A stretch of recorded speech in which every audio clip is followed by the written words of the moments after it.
Hi, my name is Claire Loudon and I'm currently studying at the University of Newcastle.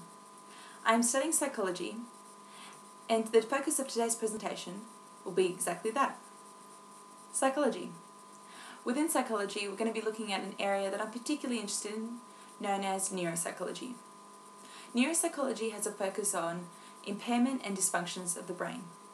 And one impairment that we're going to be looking at in particular is known as aphasia. We're going to be looking at what aphasia is and some basic types of aphasia that occur. So what is aphasia? It is basically an impairment of language, affecting the production or comprehension of speech, and usually the inability to read or write. Aphasia is always due to brain injury and is usually caused by stroke, but does not exclude head trauma or from infection. First type of aphasia that we're going to be looking at is known as global aphasia.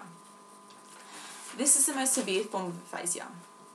It produces an inability to produce recognizable words and therefore a very little understanding of the spoken language. Usually includes an inability to read or write.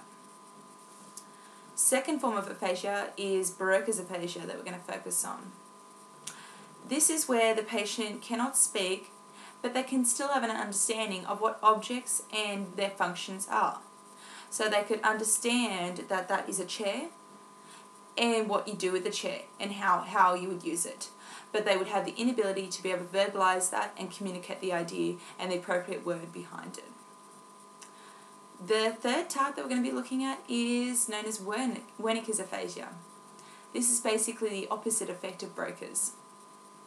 It's basically where the patient can still speak, but they have an inability to understand what the meaning is behind what they're speaking about. So they can produce perfectly formed and clear sentences that make sense, but they just don't have the understanding or the comprehension behind what they're saying. So in that sense, Broca's and Wernicke's are opposites of each other. So there was a quick rundown of a few forms of aphasia, what aphasia is, and how it can impair the individual's day-to-day lives. Thank you for taking the time to listen to my presentation. I hope you enjoyed it.